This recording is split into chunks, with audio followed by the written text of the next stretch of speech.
అపోస్తుల కార్యగ్రంథము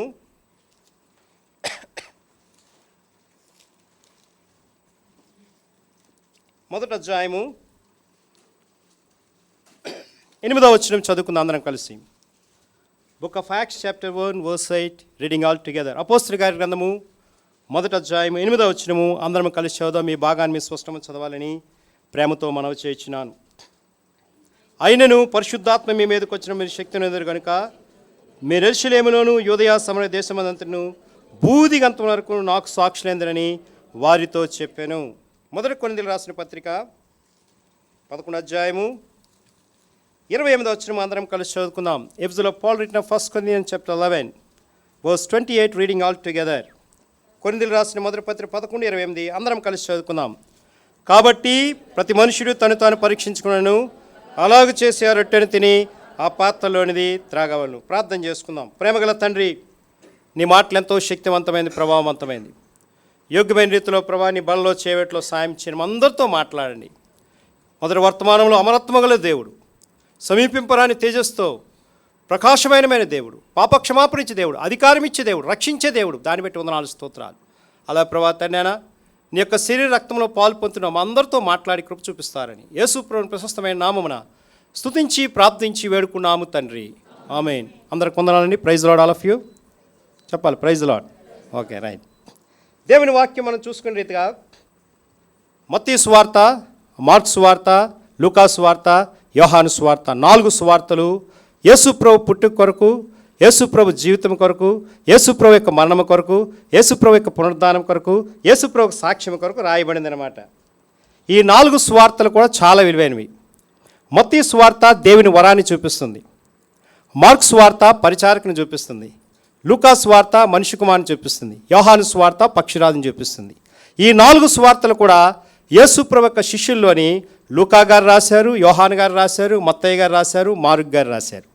యేసు ప్రభు జీవితము చాలా విలువైనది. అందుకే ఇక్కడ రాయబడిన రీతిగా చదవండి. ఒక మాట చూపిస్తాను. మత్తయి సువార్త 1వ అధ్యాయము 21వ వచనం చదువుదాం. 21వ వచనం అందరం కలిసి చదువుదాం. మత్తయి సువార్త 1వ అధ్యాయం 21. ఆమె యొక్క కుమారుని కనును తన ప్రజలను వారి పాపం నుండి ఆయనే రక్షించడానికి యేసును పేరు పెట్టాను. అలాగే 5వ అధ్యాయము 3వ వచనం చదువుదాం. 5వ అధ్యాయం 3వ వచనం. ఆత్మ విషయమే దీనులైన వారు ధన్యులు, పరలోక రాజ్యము వారిది. చూసారా, యేసు ప్రభు యొక్క పుట్టుక కూడా చాలా గొప్పదనమాట అండి. ఒక కన్యమరి గర్భంలో యేసు ప్రభు పుట్టారు. ఆయన ఇమ్మానుయేలు అనే దేవుడనున్నాం. యేసు అంటే రక్షించేవాడున్నాం. ఆత్మ విషయంలో నీతిపడిన తీర్పు పొందాడు, జనములకు ప్రకటింపబడ్డాడు, లోకమందు నమ్మబడ్డాడు, ఆరోహణుడే తేజోమయుడయ్యాడనమాట యేసుప్రభు. అందుకే యేసుప్రభు జీవితం చాలా విలువైంది. కాబట్టి మత్తయి సువార్త అంతా ద గిఫ్ట్ ఆఫ్ గాడ్, వరాన్ని చూపిస్తుంది. మన జీవితంలో దేవుడు కొన్ని వరాలు ఇస్తారు.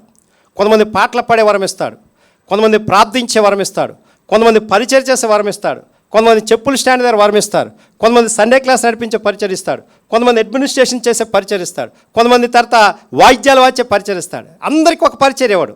పాస్టర్ గారికి ఒక్కరికి ఇవ్వడు. ఏమీ డిఫరెంట్ టాలెంట్స్ ఇస్తాడన్నమాట దేవుడు. అందుకే పరిచర్య చేయుట మత్తయి సువార్త వరము, దేవుని వరము. మార్కు సువార్త చూస్తే పరిచారకుడు, the servant of the lord. అంటే దేవుని సేవ చేసినప్పుడు ఏం చేయాలి? తగ్గించుకోవాలి. ప్రభా నాకేమీ తెలియదంటే దేవుడు వాడుకుంటాడు. ప్రభా నాకు అన్నీ తెలిసి ఏమి తెలియదంట. ప్రభా నాకేం తెలియదంటే దేవుడు ఏం చేస్తాడని వాడుకుంటాడు. అదే పరిచర్య అంటే పరిచర్య చేయాలి. దేవుడు నీకు ఇచ్చిన పరిచర్య ఏదైనా సరే, చిన్నదైనా గొప్పది. ఇక్కడ పులిపేడ మీద ఉండవసరం లేదు. పులిపేడ మీదకున్న ఆయనకి ఎంత ఆధిక్యత వస్తుందో బయట కూర్చునే వారికి కూడా అంత ఆధిక్యత వస్తుంది అనమాట. అది పరిచర్య అంటే. రెండవది. మూడవది చూస్తే లూకాసు అంటే మనిషి కుమారుడిగా జన్మించాడు ఈ లోకంలో. యేసు ప్రభు మనిషి కుమారుడిగా వచ్చాడు. అందుకే మత్తయి సువార్త, లూకాసు సువార్త కూడా యేసు ప్రభు యొక్క జీవితము, మానవుడి జీవితం ఉద్దేశం అంతా నెరవేరింది. కానీ మార్కు సువార్త, యోహాను సువార్త అంటే పరిచర్య ధర్మాన్ని చూపించాడనమాట యేసు ప్రభు. అందుకే యేసు ప్రభు జీవితం చాలా వింది. అంటే అందుకే కల్వరి శిలువలో యేసు ప్రభు త్యాగం చేశాడు. కాబట్టి 2024వ సంవత్సరం పూర్వం యేసు ప్రభు మన కొరకు మన పాపములందరి నిమిత్తము తాను రిక్తుడు అయిపోయాడు. కాబట్టి అదే ఈ బల్ల. ఈ బల్ల తీసుకుని మనం ఏం చేయాలి? దేవుని స్వార్థ ప్రకటించాలి. ఈ బల్ల తీసుకుని మనం ఏం చేయాలి? ప్రభు కొరకు జీవించాలి. ఈ బల్ల తీసుకుని మనం ఏం చేయాలి? ఆత్మను రక్షించాలి. ఈ బల్ల తీసుకుని మనం ఏం చేయాలి? మన ఇంట్లో సేవ చేయాలి. ఈ బల్ల తీసుకుని మనం ఏం చేయాలి? అనేక మంది ఇతరులకు చూపించాలి. ఈ బల్ల తీసుకుని మనం ఏం చేయాలంటే ప్రభు యొక్క వాక్యాన్ని స్పష్టంగా ప్రచురిస్తూ అనేక ఆత్మల రక్షణార్థం వినియోగించాలి. అప్పుడు మన యొక్క జీవితము ప్రభు కొరకు అంగీకారం. అది ఈ యొక్క బల్ల యొక్క నిదర్శనం అనమాట. ఇంకోటి చూపిస్తాను చూడండి. యోహాను సువార్త మొదటి అధ్యాయము 12వ వచనం చదవండి. John gospel chapter 1 verse 12. యోహాను సువార్త 12వ అధ్యాయం మొదటి అధ్యాయం 12వ వచనం చదవండి. తన్నెందరు అంగీకరించినో వారందరికీ, అనగా తన నామమందు విశ్వాసం ఉంచిన వారికి దేవుని పిల్లలటకు ఆయన అధికారం. ఎవరి పిల్లలని మనం చెప్పండి? దేవుని చిల్డ్రన్ ఆఫ్ గాడ్, దేవుని పిల్లలము. దేవుని పిల్లలంటే ఎలా ఉండాలి? దేవునిలో ఉండాలి. దేవుని పిల్లలంటే ఎలా ఉండాలి? ప్రార్థనలో ఉండాలి. దేవుని పిల్లలు ఎలా ఉండాలి? వాక్యంలో ఉండాలి. దేవుని పిల్లలు ఎలా ఉండాలి? సేవలో ఉండాలి. దేవుని పిల్లలు ఎలా ఉండాలి? ప్రభుకి ఇచ్చేట్లు ఉండాలి. దేవుని పిల్లలు అంటే అనేక ఆత్మ రక్షణార్థించిన దేవుని పిల్లలు. తనందరూ అంగీకరించి వారందరికనగా తన నామందు విశ్వాసం ఇచ్చిన వారికి దేవుని పిల్లల ఒకటికి అధికారం ఇచ్చాడంటే మనము దేవుని పిల్లలు అంటే దేవుని యొక్క ఉద్దేశంలో మనము నెరవేర్చాలి. మన చిత్తం నెరవేర్చుకోవడం ప్రభు చిత్తంలో ఉండాలి. ప్రభు చిత్తం నుండి ప్రభు తప్పకుండా ఏం చేస్తాడని సహాయం చేస్తాడు. ఈరోజు నేను ప్రయాణమే వస్తున్నప్పుడు వెంటనే పంచర్ అయిపోయింది, బండి ఆడ పక్కన పడేసాం, వెంటనే వచ్చాను. టైం అయిపోతుంది, ఇక్కడ 8 గంటల కల్లా బిఫోర్ 7:30కి వచ్చేయాలి. టైం ఏంటి? సైతాన్ని చూడండి, మనం సేవకి వెళ్తున్నప్పుడు సైతాన్ని ఆపుతాడు. భార్య వలన, పిల్లల వలన, బండి వలన, లేకపోతే ట్రాన్స్పోర్ట్ లేకుండా ఎలాగైనా సరే వెళ్ళురా, ఎందుకు నెమ్మదిగా వెళ్దు అని అన్నాడు. కానీ ఆ బండి అక్కడ పెట్టేసి వెంటనే వచ్చాను. ఎందుకంటే ఒక్కోసారి టైర్ కూడా బేలిపోద్ది. నేను అనుకోవచ్చు, ప్రభా నీ సేవకు వెళ్తుంటే బండే ఆగిపోవాలా? ప్రభా నీ సేవకు వెళ్తే టైరే పేలిపోవాలా? ప్రభా నీ సేవకు వెళ్తే బైబులే మర్చిపోవాలా? ప్రభా నీ సేవకు వెళ్తే ఇన్ని కష్టాలు ఉంటాయంటే కష్టాలు వస్తాయి. కష్టాలు వచ్చినవాడే నిజమైన సేవకుడు, కష్టాలు వచ్చినవాడు నిజమైన విశ్వాసి, కష్టాలు వచ్చిన నిజమైన విశ్వాసురాలు. అదే గుర్తెరగలమాట. అందుకే రాయబడింది, తనెందరూ అంగీకరించిన వారందరికనగా తన నామందు విశ్వాసం ఇచ్చిన దేవుని పిల్లలకి అది అధికారమును అనుగ్రహించాలంటే డాక్టర్ వాళ్ళ పిల్లలు కాదు, మాస్టర్ గారి పిల్లలు కాదు, పాస్టర్ గారి పిల్లలు కాదు, ఎవరి పిల్లలు కాదు, ద చిల్డ్రన్ ఆఫ్ గాడ్, దేవుని అధికారంలో దేవుని పిల్లలు ఇచ్చాడనమాట. అందుకే ఈ యోహాను సువార్త రాయబడింది. అది పక్షిరాజు, ద డవ్ ఆఫ్ గాడ్. అంటే దేవుని శక్తి పావురం వలె వస్తుందట, దేవుని మహిమ పావురం వలె వస్తుందట. ఈయన నా ప్రియకుమారుడు, ఈయన నేను ఆనందిస్తున్న గొప్ప శబ్దంతో యేసు ప్రభు మొట్టమొదటి లోబడింది అంటే బాప్టిజం లోబడింది అంటే ఏమొచ్చిందండి? పావురం వచ్చింది. మన జీవితంలో కూడా ఎలా రావాలి? పావురు మనసు కలిగి ఉండాలి. కాకి మనసు కాదు, పావురు మనసు కలిగి ఉండాలి. పావురు యొక్క విధానం కలిగి ఉండాలి. తెల్లదనం రావాలి, మృదత్వం రావాలి. దేవుల్లో ఎప్పుడు ఏర్పాట్లు ఉండాలి, దేవుని శక్తిలో ఉండాలి. అప్పుడు దేవుడు మనతో మాట్లాడతాడు, బలపరుస్తాడు అనమాట. అందుకే చూసారు, ఇప్పుడు మనం చదువుకున్న దాంట్లోని అపోస్తలుల కార్యగ్రంథం 1:8 వచనం చూడండి. అయినను పరిశుద్ధాత్మ మీ మీదకి వచ్చినప్పుడు మీరు శక్తిని పొందారు కనుక మీరు యెరూషలేములోను యూదయ సమేత దేశమంతటను బూదిగంతం వరకు ఎలా ఉండాలని నాకు సాక్షులు ఉండాలి. ఎవరి కొరకు ఉండాలని? మన మరణ పర్యంతం పుట్టిందని చచ్చిపోయినది మన జీవితం అండి. ఈ జీవితం ఇచ్చిన దేవుడు ఏం చేయాలండి? ప్రభువు కొరకు ఏం సాక్ష్యం ఇవ్వాలి. 2 చేయాలి. నాలా బోధ చేస్తున్నాడు, పాటలు పాడవలసిన, కానీ మొదటిది అంతమందికి ప్రార్థన తెలియదు చేయొద్దండి. నాకు ప్రార్థన తెలియదు అని వాళ్ళు చేయొద్దండి. First prayer, second testimony. మొదటిది ప్రార్థన చేయాలి, రెండోది సాక్ష్యం చెప్తే ఈ 2 పనిచేస్తాయన్నమాట. అందుకే ఇక్కడ రాయబడింది అపోస్తలుల కార్యంలో. లూకా గారు రాశారు. లూకా సువార్త అపోస్తలుల కార్యం డాక్టర్ లూకా గారు రాశారు. ఇందులో చూస్తే దేవుని కొరకు సాక్ష్యం ఇవ్వట. ఈ సాక్ష్యం ఇచ్చినప్పుడు 4 విషయాల్లో మానవుడు పడిపోతాడు. Personal failure, family failure, church failure and team failure. ఈ 4 విషయాలు చూపించి ముగిస్తాను త్వరగా. చూడండి, మనం సాక్ష్యం ఇచ్చినప్పుడు మన వ్యక్తిగత జీవితంలో మనం పడిపోతాం అనమాట. మొదట చూపిస్తాను చూడండి. లూకా సువార్త 5వ అధ్యాయం. లూకా సువార్త 5వ అధ్యాయం 7వ వచనం 8వ వచనం చదవండి. Luke gospel chapter 5 verse 7 and 8. వారు వేరొక దోణిలోనున్న పాలివారు వచ్చి సహాయం చేయమని సంజ్ఞలు చేసిరి. వారు వచ్చి 2 దోణులు మునిగినట్లు సీమోను పేతురు చూసి యేసు మోకాళ్ళ సాయలుపడి, ప్రభువా నన్ను విడిచిపోము, నేను పాపాత్మనని చెప్పింది. సార్, ప్రభువా నన్ను విడిచిపో, ప్రభువా నన్ను విడిచిపో. సీమోను పేతురు ఎంత అంటే దుడుకు పేతురు అనమాట. యేసు ప్రభు శిష్యుల్లో 3, పేతురు, యోహాను, యాకోబు. వీళ్ళు 3 చాలా టాలెంటెడ్ పర్సన్స్. పేతురు గారు చూస్తే రాయి, పేతురు చూస్తే సజీవమైన రాయి, పేతురు చూస్తే అన్నింటిలో ఆరితేనివాడు. యేసు ప్రభు సంఘాన్ని కట్టినవాడు, కొత్త నిబంధన కూడా పేతురే. అలా అంటే ఆయన ఏం చేస్తున్నాడు ఇక్కడ? ప్రభువా నేను పాపాత్ముని. మనం అంటామా చెప్పండి? మనం అంటామండి, నువ్వు పాపాత్ముడు. చూడండి, మద్రాసు పట్టణంలోని ఎప్పుడు వాక్యం చెప్తున్నాయి, రోజు పాపి అని ప్రార్థన. ఏంటి రోజు పాపి అని ప్రార్థన చేస్తారా? పుణ్యాత్ముడు ఎవడు అంటారనమాట. పాపి కాదు, పుణ్యాత్ముడు నువ్వు. యేసుప్రభుని ఎప్పుడు పాపముని గురించి, నీతిని గురించి, ఉగ్రతని గురించి తప్పించి దేవుడు రక్షించాడో అప్పుడు నువ్వు పుణ్యాత్ముడే కాబట్టి పాపి అనకూడదు. ఇక్కడ చూస్తే పేతురు గారు, ప్రభువా నేను ఎక్సైటెడ్ మ్యాన్ అనమాట. అంటే ఈ రక్త మాంసంలో మనం ఏం చేస్తుంటే పేతురు జీవితం కలిగి ఉంటాం. రక్తం ఉడుకుతూ ఉంటుంది. యవనస్తులు అయితే రా చూసేద్దాం అంటారు. ముసలి అంటే పోలేరు పోతే పోని అంటారు. కానీ యవనస్తులు ఏం చేస్తారని దురుకు రక్తం అనమాట. కొట్టియాలంటారట, తిట్టియాలంటారట, బాధపడాలంటారు, ఇచ్చేయాలంటారు. కానీ పేతురు గారు ఎలాగున్నారట, ప్రభువా నేను పాపాత్ముడు, lord I'm excited man, lord I'm excited man అన్నాడు. ఇంగ్లీష్ బైబిల్లో చాలా చక్కగా ఉంటాను. ప్రభువా నేను పాపాత్ముడిని, నా జీవితం పాపం అవుతుంది, నా బ్రతుకు పాపం అవుతుంది, నా విధానం పాపం అవుతుంది, నా మాటలు పాపం అవుతున్నాయి, నా తలంపులు పాపం అవుతున్నాయి, నేను అన్ని పాపాత్మునే, నువ్వు నాకు నన్ను చూపించిన కన్ను ద్వారా నువ్వు ఇచ్చావు ప్రభువా నీకు వందనాలు. That is like a personal failure. వ్యక్తిగతం మనం పడిపోతాం. ఈ బల తీసుకుని మనం కూడా ఏం చేస్తామని, పాస్టర్ గారైనా పడిపోతారు, బిషప్ గారైనా పడిపోతారు, ఎల్డర్ గారైనా పడిపోతారు, అక్కయ్య గారైనా పడిపోతారు, ప్రార్థనా పరులను పడిపోతారు, ఎవరైనా పడిపోతారు. అంతే, నీతిమంతుడు లేడు, ఒక్కడు లేడు, గ్రహించేవాడు లేడు, ఏకము త్రోవ తప్పి పనికిమాలిన వారు జీవించారని రోమాపత్రి 3వ అధ్యాయం రీతిగా మనం పడిపోతాం. కాబట్టి అందుకే ఈ బల్ల ఇచ్చాడు. ఈ బల్ల ఇచ్చాడంటే ఉద్దేశం ఏంటంటే, యేసు ప్రభు మనం పడకుండా ఆత్మీయ స్థితి వర్ధల చేయడం కోసం ఈ బల్ల ఇచ్చాడు ప్రభు అయిన యేసుక్రీస్తు. అందుకే ఇక్కడ రాయబడింది. అందుకే ప్రభువా నేను పాపాత్మును. మన పర్సనల్ ఫెయిల్యూర్, మన జీవితం మనం చూడండి, కొన్నిసార్లు ఎన్నో తప్పిదాలు, పాపాలు, అవిధేయత, అక్రమం అనుకోని రీతిగా చూడండి. అంటే ఏదో పెద్ద పెద్ద వ్యభిచారం, దొంగతనం, మాంత్రి ఇవి కాదు, ఆజ్ఞాతిక్రమే పాపం. చదవండి 1 యోహాను పత్రిక చూడండి. పేతురు రాసిన క్షమించండి 1 యోహాను పత్రిక 3వ అధ్యాయం చూడండి. 3వ అధ్యాయంలోని 4వ వచనం చదవండి. 4వ వచనం, 3వ అధ్యాయం 4వ వచనం. పాపం చే ప్రతివాడు ఆజ్ఞాతిక్రమించును, ఆజ్ఞాతిక్రమమే పాపం. ఏంటండి చూడండి, పాపము చే ప్రతివాడును ఆజ్ఞాతిక్రమించును. ఆజ్ఞాతిక్రమం ఎలాంటిదండి? పాపం. మనం దేవుని ఆజ్ఞను తృణీకరిస్తేనే పాపం, దేవునికి అవిధేయ జీవిస్తేనే పాపం. చూసారండి, ఆజ్ఞాతిక్రమిస్తేనే పాపం అనమాట. ఇది ఈ యొక్క వ్యక్తిగత వాటమే పేతురు గారి జీవితంలో అనుభవించారు. మన జీవితం కూడా వర్తిస్తుంది. ప్రభు నా జీవితం నేను పడిపోతున్నాను, ప్రభు నా జీవితంలో నేను చెడిపోతున్నాను, ప్రభు నా జీవితం నీకు అంగీకారం లేదు, ప్రభు నా జీవితంలో అనేకమైన లోటుపాట్లు ఉన్నాయి, ప్రభు నన్ను క్షమించు, నేను బల్ల దగ్గరకు వస్తున్నాను క్షమించు, నీ రక్తంతో నన్ను కడుగు, నన్ను శుద్ధీకరించు, నన్ను పవిత్రపరచడు దేవుడు తప్పకుండా సహాయం చేస్తాడు. 1 యోహాను పత్రిక 1వ అధ్యాయము 7-9 వచనాలు చదివి మాట కనిపిస్తుంది. 1 John chapter 1 verse 7-9 చదవమ్మా. అయితే ఆయన వెలుగులోని ప్రకారము మనమును వెలుగులో నడిచిన ప్రకారము మనం అన్యోన్య సహవాసం గలవారమండి ఉందము. అప్పుడు ఆయన కుమారుడైన యేసు రక్తము ప్రతి పాపము నుండి మళ్ళీ పవిత్రునిగా చేయండి. యేసు రక్తం ఎలా ఉందండి? ప్రతి పాపమును మళ్ళీ ఏం చేస్తారండి?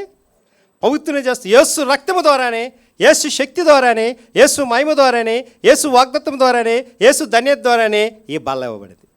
ఆ రక్తము ద్వారానే, ఆయన శరీరం ద్వారా ఈ బల్ల ఇవ్వబడింది. కాబట్టి మనం ఏం చేయాలండి? శుద్ధీకరించబడాలి, పవిత్రపరచబడాలి, పరిశుద్ధపరచబడాలి, దేవుని కొరకు జీవించే బిడ్డలంగా సాయం చేయాలి, అన్ని విషయాల్లో లోబడాలి. కష్టం వచ్చినా లోబడాలి, శ్రమ వచ్చినా లోబడాలి, బాధ వచ్చినా లోబడాలి, ఇరుకు వచ్చినా లోబడాలి, ఇబ్బంది వచ్చినా లోబడాలి, ఏ విషయమైనా లోబడాలి. అది ఈ బల్ల అనమాట. యేసు ప్రభువారు అంత మాదిరించాడు. ఎలా మాదిరించాడు చూడండి. 1 పేతురు పత్రిక, పేతురు రాసిన 1 పత్రిక చూడండి, 2వ అధ్యాయం. పేతురు రాసిన 1 పత్రిక 2వ అధ్యాయం చూడండి, 21వ వచనం చదవమ్మా. 21, 22. క్రీస్తు మీ కొరకు బాధపడి మీరు తన అడుగుజాడలు నడుచుకున్నట్లు మీకు మాదిరించిపోయాను. Model example life of lord Jesus Christ. అంటే యేసు ప్రభు ఏమించాడని మాదిరి. తర్వాత చదవం 22. ఆయన పాపము చేయలేదు, ఆయన నోటను ఏ కపటము లేదు, ఆయన దూషింపబడి దూషింపలేదు, ఆయన శ్రమ పెట్టబడి బెదిరింపక న్యాయముగా తీర్పు తీర్చుటకు తన్ను తాను అప్పగించు. ఏం చేశాడండి?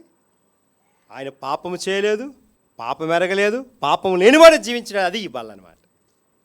మనమైతే పాపం ఉంది. మానవ శరీరం రక్త సంబంధాలుగా తల్లిదండ్రుల ద్వారా పిల్లలు పుడతారు, పిల్లల ద్వారా పాపం వస్తుంది. పాపంలో పుట్టినవాను పాపంలోనే తల్లి నన్ను గర్భము ధరించిందని బైబిల్ చెప్పిన రీతిగా, దావీదు భక్తుడు చెప్పిన రీతిగా, యేసుప్రభు చెప్పిన రీతిగా మన జీవితంలో పాపంలో జీవించగానే యేసుప్రభు అంటే పాపము లేనివాడు, పాపం ఎరగలేదు, పాపం లేనివాడుగా జీవించడు. కాబట్టి ఇక్కడ రాయబడింది. అందుకే ఆయన తీర్పు తీర్చి తన్ను తాను ఏం చేశాడండి? అప్పగించుకోండి. మన కొరకు తను తాను ఏం చేశాడండి? అప్పగించి. That is like A personal failure. చూపిస్తాను చూడండి, 2వ ఫెయిల్యూర్ చూపిస్తాను. ఆదికాండము 2వ అధ్యాయం. ఆదికాండము క్షమించాలి 3వ అధ్యాయం. 3వ అధ్యాయం 5వ వచనం 6వ వచనం చదవమ్మా. 3rd chapter. ఏలయనగా మీరు వాటిని తినదినమున మీ కన్నులు తెరవబడిననియు మీరు మంచి చెడ్డలను తెరవనిచ్చు మంచి చెడ్డలు ఎరిగిన వారే దేవదూతల వలెందురని మీకు తెలియని స్త్రీతో చెప్పగా, ఆ స్త్రీ ఆ వృక్షమునకు ఆహారమును మంచిదిను గనులకు అందమునందు వివేకమునిచ్చి రమ్యమైనది ఉండేది చూసినప్పుడు తిని చూసారండి చాలు. ఇది కుటుంబ వ్యవస్థ పడిపోతుంది. నవ్వే డేస్లో ఫ్యామిలీ లైఫ్ ఎలాగుందండి చెప్పాలి. భర్త ఒక మాట, భార్య ఒక మాట, పిల్లలు ఒక మాట, ముగ్గురికి కాన్సెప్ట్ అవ్వదు. భర్త ఒక మాట, భార్య ఒక మాట, పిల్లలు ఒక మాట. భర్త చెప్తే భార్య అందు, భార్య చెప్తే భర్త అండు, ఇద్దరు చెప్తే పిల్లలు అనరు. కానీ ఇక్కడ చూడండి, ఆదాము వాళ్ళ జీవితంలోని మంచి రుచి, ఇది నిజమా అనుకొని ఇట్టారు. ఏటి పాపం, ఇది నిజమా, ఇది తింటే నేను దేవతను అయిపోతానా, ఇది తింటే నేను ఇలాగవుతానా, ఇది తింటే నేను అలాగవుతానా, నా పరిస్థితి ఏంటి, నా విధానం ఏంటి అనుకున్న సమయంలోనే దేవుడు మాట్లాడాట. చూడండి, మంచి చెడ్డలు తెలుగు వృక్ష ఫలం ద్వారా అవ్వమ్మ గారి జీవితాన్ని సర్పం, అందుకే మొట్టమొదటి ఎవరిని ఇచ్చేసింది, అవ్వమ్మ గారి దగ్గరకు వచ్చింది సర్పం. ఆదాము గారి దగ్గర రాలేదు. ఆదాము గారు గట్టిగా ఉంటాడు ఎప్పుడు, పురుషుడు ఎప్పుడు గట్టిగా ఉంటాడు, స్త్రీలు ఎప్పుడు చూడండి ఇది నిజం, ఇది అయిపోద్దండి, అది అయిపోద్దండి, ఇది అయిపోద్దండి అంటే అన్నీ నమ్మేస్తారు. కానీ ఆ మగవాళ్ళు బ్రదర్స్ ఎప్పుడు నమ్మరు. సిస్టర్స్ త్వరగా నమ్మేస్తారు. 1+2, 1+5, 1+6 కళామందిరికి వెళ్ళండి, 1+10 అయినా కూడా వెళ్ళిపోతారు. చూసారా, 1+10 అయినా వెళ్ళిపోతారు. మేము చెప్పవలసిన మీకు తెలిసిపోయింది. అలాగా స్త్రీ నమ్ముతుంది కానీ పురుషుడు నమ్మరు. అంతే చూడండి, స్త్రీ జీవితానికి ఏంటంటే ఒక బలహీనమైన ఘటన కాబట్టి స్త్రీ దగ్గరికి ఎవరు వచ్చారు, సైతాన్ వచ్చాడు. సైతాన్ స్త్రీ ద్వారా పురుషుడికి వచ్చింది, పురుషుడి ద్వారా పాపం వచ్చింది, పాపం ద్వారా నేటికి ఏలుతుంది. ఈ ఏలుతుంది అండి పాపము నేటికి. అది కుటుంబ వ్యవస్థ పడిపోయింది. The failure of family failure. కుటుంబ వ్యవస్థ ఎందుకు పడిపోయిందంటే చూడండి, ఈ దినాల్లో చూస్తే మొండమంతా పురుషుడు, తలంతా స్త్రీ. కూర్చోమంటే కూర్చోవాలి, లెగమంటే లెగాలి, పండుకోమంటే పండుకోవాలి, వెళ్ళమంటే వెళ్ళాలి, వస్తామంటే రావాలి, కూర్చోమంటే వెళ్ళాలి. ఎవరు చెప్తున్నారు? అవ్వమ్మ గారు చెప్తున్నారు. ఏదైనా అవ్వమ్మలు ఎక్కువైపోయారు, ఆదాములు తగ్గిపోయారు, అవ్వమ్మలు ఎక్కువైపోయి. అందుకే క్రైస్తవ జీవితంలో క్రిస్టియన్ ఫ్యామిలీస్లో రాను పడిపోతున్న ఉద్దేశం ఏంటంటే అవ్వమ్మ గారు చెప్పిన మాట వింటున్నారు కానీ ఆదాం గారు చెప్పిన మాట వింటలేదు. చదవండి, మాట చూపిస్తాను. మొదటి పేతురు పత్రిక, పేతురు రాసిన మొదటి పత్రిక చూడండి, 3వ అధ్యాయము. పేతురు రాసిన మొదటి పత్రిక 3వ అధ్యాయం చూడండి, 3వ అధ్యాయంలోని 7వ వచనం చూడండి, 7వ వచనము, 6వ వచనం చదవము, 6వ వచనం కూడా చదువురా. ఆ ప్రకారము సారా అబ్రహామును యజమానుని పిలిచెను, అతను లోబడి మీరును యోగ్యము నడుచుకుంటూ ఏ భయమునకు బెదరకు విన్నాడా ఆమె పిల్లవదురు. 7వ వచనం చదువు. అటువలనే పురుషులారా, జీవమును కృపావరములో మీ భార్యలు మీతో పాలివారున్నారు ఎరిగి ఎక్కువ బలహీనమైన ఘట్టమని భార్యలను సన్మానించు, మీ ప్రార్థన అభ్యంతరం కలిగినట్లు జ్ఞానము చొప్పున ఎవరితో కాపురం చేయాలండి? భర్త ఎవరితో కాపురం చేయాలి చెప్పండి? భార్యతో జ్ఞానంతో కాపురం. అందుకే స్త్రీ అంటే బలహీనమైన ఘటమని, అది చూడండి, మాట చూడండి జాగ్రత్త, బలహీనమైన ఘటమని భార్యను సన్మానించు. ఎవరు సన్మానించాలి? భర్త భార్యను ఏం చేయాలండి? రా పో అనకూడదు. అంటే ఎలాగనకూడదు, వచ్చావా కూర్చున్నావా వెళ్ళావా అనకూడదు అనమాట. ఎక్కడంటే బలహీనమైన ఘటమని ఎరిగి భార్యను సన్మానించాలి. ఎవరు? భర్త. అందుకే రాయబడింది. అందుకే స్త్రీ ఇక్కడ చూస్తే అవ్వమ్మ గారి పడిపోయిన ఉద్దేశం ఏంటంటే బలహీనమైన ఘట్టం. తర్వాత ఇక్కడ 6వ వచనం, is my master, is my companion. Abraham జీవితంలో భార్యను ఏమన్నాడని? నా యజమానుడు అని పిలిచింది. మై మాస్టర్ అని ఇంగ్లీష్ బైబిల్, అంటే నా యజమానుడు, నా యొక్క దేవుడు, నా రాజు, నా స్నేహితుడు, is my co-worker, is my companion, is worker అని ఇంగ్లీష్ బైబిల్ రాయబడింది. కాబట్టి ఆయన లోబడి ఉండెను. ఎవరికి లోబడాలని? భార్య ఎక్కువ చదువుకోవచ్చు, భర్త తక్కువ చదువుకోవచ్చు, కానీ భర్త చెప్పిన మాట భార్య ఏం చేయాలండి? ఎడ్యుకేషన్ పరంగా పక్కన పెట్టండి, పిహెచ్డి పరంగా పక్కన పెట్టండి, పరిస్థితుల ప్రకారం పక్కన పెట్టండి. ఏం చేయాలంటే భార్య ఎంత చదువుకున్నా భర్త చెప్పిన మాట లోబడాలి. ఈ దినం క్రైస్తవ సంఘాల్లో, క్రిస్టియన్ ఫ్యామిలీస్ అలా ఉన్నాయా చెప్పండి? లేదు. తర్వాత భర్త చదువుకోకపోయినా భార్య చదువుకున్నా సరే ఏం చేయాలండి? లోబడాలంతే. వీళ్ళిద్దరికి చెప్పిన మాట పిల్లలు కూడా ఏం చేయాలి? తల్లిదండ్రులు చెప్పిన మాట పిల్లలు కూడా ఏం చేయాలండి? లోబడాలి. చదవండి, యెహోషువ గ్రంథము 24వ అధ్యాయము 15వ వచనంలోని మాట రాయబడి చూడండి. జోషువా చాప్టర్ 24:15 ఆఖరి వచనంలో ఉంటుంది చూడండి మాట. త్వరగా తీయాలి, టైం అయిపోతుంది. ఇంకో 10-15 నిమిషాల్లో నేను ముగించేస్తాను. 24:15 అండి, ఆఖరి భాగంలో చూడండి. ఆఖరి భాగంలో చదవండి. మీరు ఎవరిని సేవింపగోరుచున్నారో నేను నా ఇంటి వారును యెహోవానే సేవిస్తున్నాను. ఎవరిని సేవించాలని? నేను నా ఇంటి వారు ఎవరిని సేవించాలి? యెహోవానే సేవించాలి. మన ఫ్యామిలీలో ఎవరు ఉండాలి? మొట్టమొదట దేవుడు ఉండాలి. Husband and wife and children, both 3 people are get together in the family of house of God. దేవుని మందిరంకి వచ్చిన నీవు, భార్యాభర్తలు పిల్లలైన నీవు ప్రభువులో ఉంచినప్పుడు నేనును నా ఇంటి వారు ఏం చేయాలండి? యెహోవానే సేవించాలి. మనం దేవుని సేవిస్తే కుటుంబ వ్యవస్థ పడిపోదు. మన దేవుని సేవిస్తే తర్వాత ఏ విషయాల్లో పడిపోం. మన దేవుని సేవిస్తే ప్రభు కొరకు జీవిస్తాం. మన దేవుని సేవిస్తే దేవుని ఆత్మ నింపబడతాం. అది ఈ యొక్క ఫెయిల్యూర్. మొట్టమొదటి ఫెయిల్యూర్ ఏంటండి? పర్సనల్, వ్యక్తిగతంగా నాకు నేను పడిపోతాను, మీకు మీరు పడిపోతారు. రెండోది family failure, husband and wife and children, ముగ్గురు పడిపోతారు. ఒకరు చెప్పిన మాట అన్నారు, ఒకరు చెప్పిన మాట అన్నారు. నేను చెప్పినట్టు ఇప్పుడు ఇదన్నా చూడండి, steering committee, computer, micro organization, Bill Gates అంటున్నాడు. కుటుంబ వ్యవస్థ పడిపోవడానికి కారణం ఏంటంటే పిల్లలే. తల్లిదండ్రులు కంట్రోల్ చేస్తున్నారు పిల్లలు. తెలుసండి మీకు? బిల్ గేట్స్ చెప్పాడు. ఒక ఇండియన్స్ టుడే మ్యాగజైన్లోను, the Times of India magazine రీసెంట్గా నేను చదివాను. ఇప్పుడు మొన్న 4వ తారీఖు పత్రిక చదివితే అందులో చెప్పాడు, బిల్ గేట్స్ చెప్పాడు ఏంటంటే ఫ్యామిలీ వ్యవస్థ, హస్బెండ్ అండ్ వైఫ్, పేరెంట్స్ చెప్పిన మాట ఉపయోగపడలేదు, చిల్డ్రన్స్ చెప్పిన మాట పేరెంట్స్ ఉపయోగవుతున్నారట. అలా అవ్వకూడదు. ఆడు ఎంత చదువుకున్నా, ఇప్పుడు మా నాన్నగారు ఆయన ఏం చెప్పినా తినాలి అంతే, ఆయన కొట్టిన అనాలి, తిట్టిన అనాలి అంతే. అది వ్యవస్థ. ఇప్పుడు ఏమిటి, నేను చెప్పిన నువ్వు వినాలి, నువ్వు కూర్చో అంటే కూర్చోకూడదు. అలాగైపోయిందట. అలా అవ్వకూడదట. చూసారండి, చిల్డ్రన్ చెప్పిన మాట తల్లిదండ్రులు వినకూడదు. తల్లిదండ్రులు చెప్పిన మాట తల్లిదండ్రులు ఎప్పుడు బాగోలు కూడా చూస్తారు. తల్లిదండ్రులు ఏ పరిస్థితి అయినా సరే వాళ్ళు మంచి మార్గంలో, మంచి విధానంలో, మంచి ప్రత్యక్షతలో, మంచి నడవలో ఉండాలని చూస్తారని చెప్పాడు. బిల్ గేట్స్ చెప్పగానే గాబరైపోయాను. చూశాను ఆ times of India magazine, India ఆ యొక్క మ్యాగజైన్ చూస్తే, ఇంకో మ్యాగజైన్ చదివినప్పుడు కూడా, పేపర్ చదివినప్పుడు ఇంక చాలా ఆశ్చర్యం అయిపోయింది. ఇది నవ్వే డేస్లో ఎలా ఉంది చెప్పండి? చిల్డ్రన్ స్టీరింగ్ చేస్తున్నారు, వైఫ్ అండ్ హస్బెండ్ అంటే భార్యాభర్తలు ఏమైపోయారండి? పిల్లలు చెప్పిన మాట వింటున్నారు. వినొచ్చు, కొన్ని విషయాలు వినొచ్చు, కానీ కొన్ని విషయాలు వినకూడదు. నీకు తెలియదు, కూర్చోనా. అది వ్యవస్థ. అందుకే కుటుంబ వ్యవస్థ ఈ దినాలు ఏమైపోయిందండి? పడిపోయింది. అందుకే ఈ బల్ల తీసుకుని మనం ఏం చేయాలండి? ప్రభా, నా జీవితంలోని పర్సనల్ ఆల్టర్ ఉండాలి, ఫ్యామిలీ ఆల్టర్ ఉండాలి, దేవుని కొరకు జీవించాలి, బలిపీఠం వల్ల మండాలి, ప్రభు కొరకు ఆత్మను జీవించాలి, సంతోషంతో ఉండాలని ప్రభు ఏం చేస్తాడని? సహాయం చేస్తాడు. లేకపోతే ఏముందని ప్రయత్నం. ఒక దినం ఇలా హెబ్రోన్లోని ఒక పెళ్లి చూపులకి వెళ్ళారు. జాగ్రత్తగానండి. పెళ్లి చూపులకి వెళ్తే ఆవిడని బక్సింగ్ గారి దగ్గరికి వచ్చిందట, ప్రపోజల్ వచ్చిందట. ప్రపోజల్ రాగానే బక్సింగ్ గారు ప్రార్థన చేశారట. ప్రార్థన చేసిన తర్వాత ఆయన హార్మోనిస్టు, తొక్కుడు హార్మోనికే ఆయన. ఇలా ప్రార్థన చేస్తుంటే అనుకోకుండా ఏటి గుడ్డోని చేసుకుంటామని ఎవరో అన్నారట.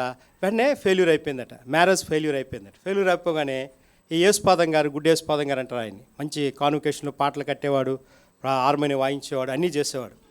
బక్సింగ్ గారు కూడా ప్రార్థన, how to find with God's will, దేవుని చిత్తం కనుగొంటే ప్రార్థన చేస్తుంటే ఈ అమ్మాయికి సరైన జోడే అంటే అమ్మాయికి ఏదో చెప్పారట. వెంటనే ఏమైపోయిందంటే అమ్మాయి పక్క వెళ్ళిపోయిందట. వెళ్ళిపోగానే ఈయన ఫెలోషిప్ నుండి బయటికి వెళ్ళిపోయాడట. సహవాసం నుండి, హెబ్రోన్ సహవాసం బయటికి వెళ్ళిపోయి ఒక 20 సంవత్సరాలు 15 సంవత్సరాలు అక్కడికి వెళ్ళాడు. దేవుడు ఆయనతో మాట్లాడుతున్నాడట. ఓ యేసుపాదం, జాగ్రత్త, నువ్వు సహవాసాన్ని విడిచి వెళ్ళిపోయావు. పెళ్లి సంబంధంకే అమ్మాయి ఇష్టం లేదన్నది. పోన్లే, మంచిదే, నువ్వు గుడ్డోడైతే గుడ్డోడవచ్చు, కుంటోడైతే కుంటోడవచ్చు, విధానమైతే అవ్వచ్చు, తప్పేం లేదు, దేవునితో మాట్లాడుతున్నాడు, జాగ్రత్త అన్నారట. అప్పుడు ఈయన హెబ్రోన్ వదిలేశాడట. కాన్వకేషన్లోని పాటలు కట్టేవారు, హార్మోనిస్టులు లేకపోతే ఇంకో కొత్త ఆయన రావాలి, ఎలా పరిస్థితి ప్రార్థన చేస్తున్నాడు, బక్సింగ్ అని ప్రార్థన చేస్తున్నాడు. ఆ సమయంలో చూస్తే ప్రార్థన చేస్తున్నప్పుడు ప్రభు ధారాళం దయచేసాడట. 20 సంవత్సరాల తర్వాత మళ్ళీ యేసుపాదం గారితో దేవుడు మాట్లాడాడట. వినాలి, జాగ్రత్త వినాలి పిల్లలు, జాగ్రత్త. ఆ పాపం జాగ్రత్త చూపించండి అమ్మా, సండే క్లాస్ పంపించండి. అలాగే యేసుపాదం గారితో దేవుడు మాట్లాడుతున్న సమయంలోని వెంటనే హెబ్రోన్ ద్వారానికి వచ్చాడట. హైదరాబాద్ హెబ్రోన్ వచ్చాడట. వచ్చిన వెంటనే బక్సింగ్ గారిని కలవాలండి అంటే అప్పుడు వీళ్ళందరూ ఏంటంటే వెనక్కి చిన్నవాళ్ళు ఉంటారు కదా, దూతలు ఉంటారు కదా, వద్దు కలడానికి అవద్దు, నువ్వు వెళ్ళిపోయావు కదా, మళ్ళీ వెళ్ళిపోయావు కదా, ఎందుకు వస్తావు రావద్దని చెప్పి కూర్చొని పెట్టారు. ఆ సమయంలో చూస్తే ఈయన ప్రార్థన, ప్రభా నేను అన్నను కలవాలంటే అప్పుడు వెంటనే చీటీ పంపించాడు. బక్సింగ్ గారి దగ్గర చీటీ పంపిస్తే చీటీ పంపించగానే రమ్మను, యేసుపాదం వచ్చాడు రమ్మని అన్నారు. అప్పుడు హౌ ఆర్ యు యేసుపాదం అంటే ఐఎమ్ ఫైన్ బ్రదర్ అని చెప్పి ఇంగ్లీష్లో మాట్లాడిన తర్వాత, బ్రదర్ నేను నీకు దుఃఖకరముగా ఓ పెళ్లి సంబంధం విషయంలోని అమ్మాయికి ఇష్టం లేదని నేను సహవాసానికి బయటికి వెళ్ళిపోయాను, సంఘానికి బయటికి వెళ్ళిపోయాను, ప్రార్థనకు కూడా బయటికి వెళ్ళిపోయాను, పరిస్థితులన్నీ బయటికి వెళ్ళిపోయాను, అసలు నాకేమీ తెలియదు ప్రభా అని బయటికి వెళ్ళిపోయాను, కానీ సహవాసం యొక్క విలువేంటో నాకు తెలిసిందని చెప్పాడు అనమాట యేసుపాదం అన్న. చెప్పగానే అప్పుడు బక్సింగ్ గారు అన్నారట యేసుపాదం గారితో, బ్రదర్ నీ సీట్ నీకు అలాగే ఖాళీ ఉంది అన్నారట, నీ హార్మోనిస్ట్ నీకు అలాగే ఖాళీ ఉంది. ఆయన తొక్కుడు హార్మోని, ఏదైనా పూర్వదినాలు తొక్కుడు హార్మోని వేసేవారు, ఆ హార్మోని అలాగే ఉంది, నువ్వు పాటలు కట్టొచ్చు అంటే ఆ తర్వాత ఆయన పెళ్ళి అయిందనుకోండి, అప్పుడు ఆయన రాశాడు ఈ పాట, కృతజ్ఞతని తల వంచి నాదు జీవితం అర్పించిన ఒక సంవత్సరం కాన్వకేషన్ అంతా కూడా ఈ పాట హైలైట్ అయిందట. నే దూరం అయితే నీ ప్రేమ మరిచి నే గాయములు రేపు తిని ప్రభా అంటే సహవాసాన్ని విడవబట్టే కుటుంబ వ్యవస్థ చిన్న పెళ్లి చూపుల్లోనే తప్పిపోయిన ఆయన 20 సంవత్సరాలు పక్కకెళ్ళిపోయిన ఆయన తర్వాత ఎలా తీసుకొచ్చాడు చూసారా దేవుడు. అలాగే మనం కూడా కొన్నిసార్లు కొంత ఎక్సైట్ అయిపోతాం, కానీ దేవుడు ఏం చేస్తాడని తీసుకొస్తాడు. అది కుటుంబ వ్యవస్థ పడిపోకూడదు. చూడండి, ఇంకో మూడవది చూపిస్తాను. మూడవ ఫెయిల్యూరు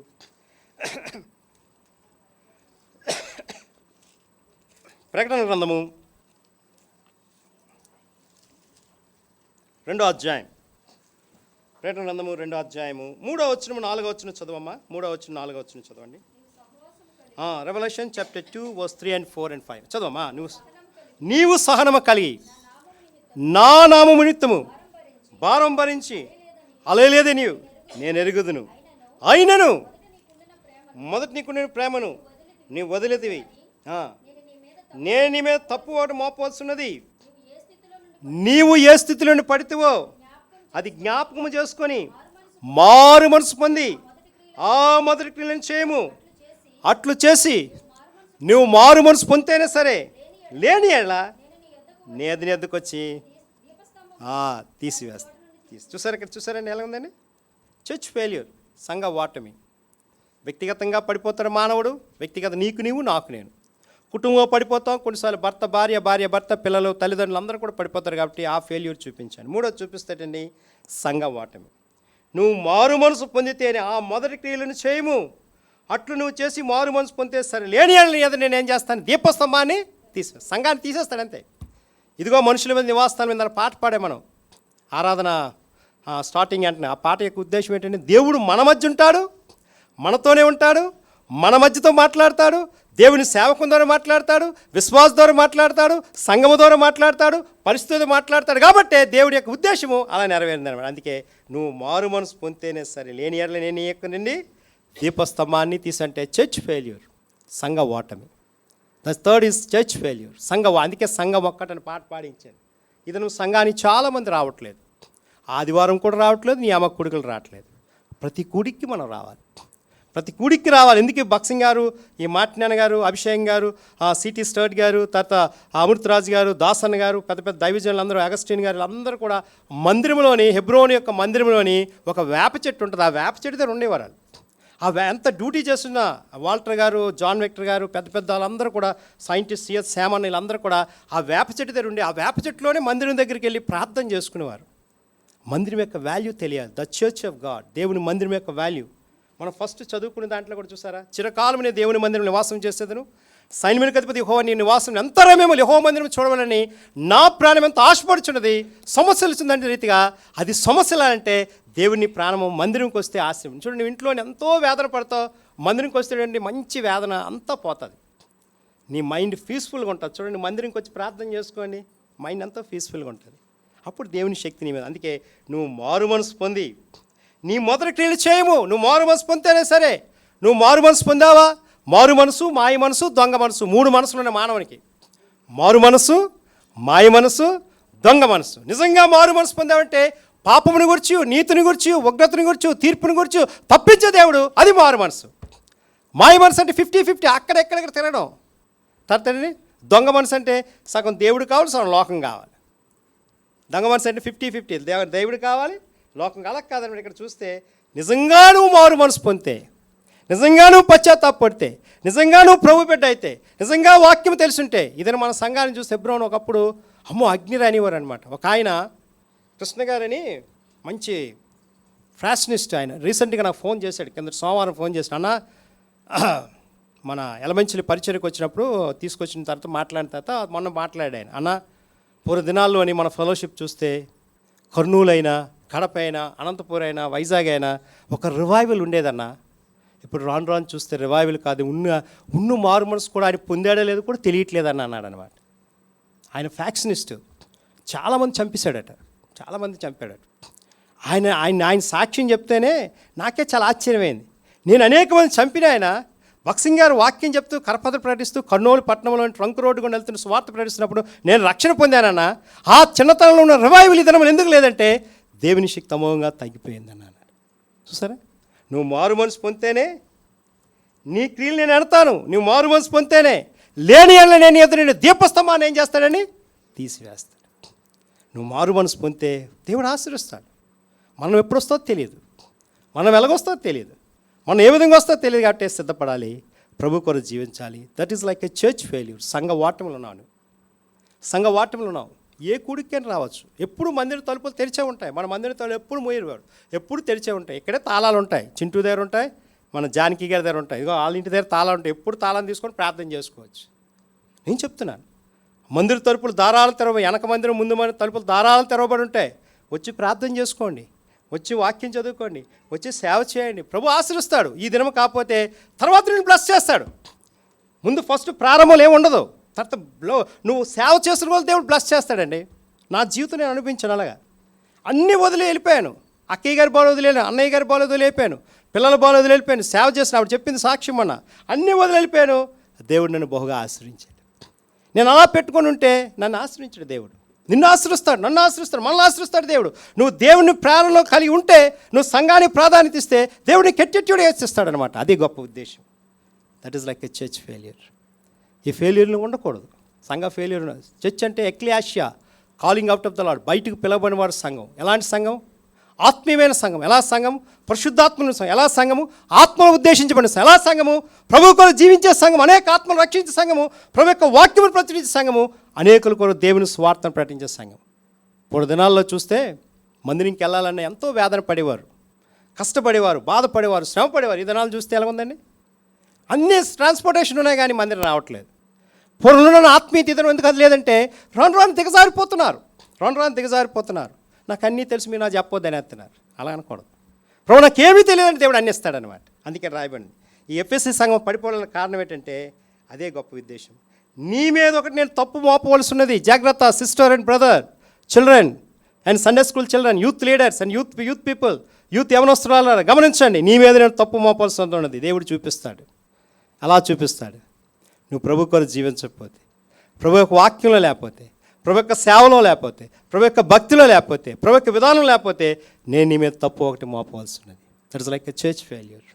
అందుకే సంఘ ఓటములు ఉండకూడదు. మొత్తం వ్యక్తిగతంగా మనం పడిపోతున్నాం, కుటుంబంగా పడిపోతున్నాం, సంఘంగా. అది బల తీసుకుని మనము రీకన్స్ట్రక్టెడ్, రీరెక్టిఫికేషన్, రీకన్స్టిట్యూషన్ కలిగి ఉండాలి. అంటే ప్రతిష్ట కలిగి ఉండాలి. అది ఈ బల్ల. ప్రతిష్ఠ కలిగి ఉండేది ఈ బల్ల. కాబట్టి ఈ బల్ల దగ్గరకు వచ్చి నీవు నేను సరి చేసుకోవాలి. చివరిగా ఒక మాట చూపించి 2 మాటలు ముగిస్తాను. చూడండి, యోహాను సువార్త 21వ అధ్యాయం. యోహాను సువార్త 21వ అధ్యాయం. యోహాను సువార్త 21వ అధ్యాయం చూడండి, 3వ వచనము, 4వ వచనము, 5వ వచనం. సీమోన్ తీయనమ్మా. యోహాను సువార్త 21వ అధ్యాయము 3, 4, 5 వచనాలు చదవండమ్మా. సీమోను పేతురు, నేను చేపలు పెట్టబోదని అనగా వారు, మేము నీతో కూడా వచ్చేదము. వారు వెళ్ళి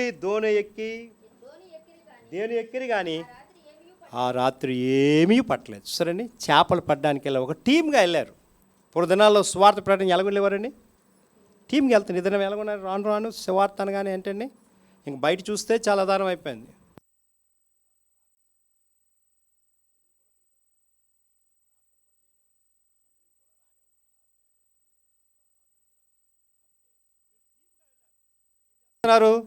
పరిచర్య చేస్తున్నారు. టీమ్కి వెళ్ళారు. ఏం చేయాలి? సేవ చేస్తున్నారు, చేపలు పడుతున్నారు. అందుకే పాట ఉంటుంది కదా, రాత్రంతయు శ్రమ పడినా రాలేదు ప్రభు జయము, రహదారిని వెతకినను రాయను ప్రతిఫలము, రంజిల్లుని సిలువా రమణీయలు తులలో రహదారులు వెతకినను రాజిల్ నా పడవా నడిపించునావా నడిసాంద్రముల దేవా నవ జీవనమాయమునా నా తరియంపా నడిపించునా నావా.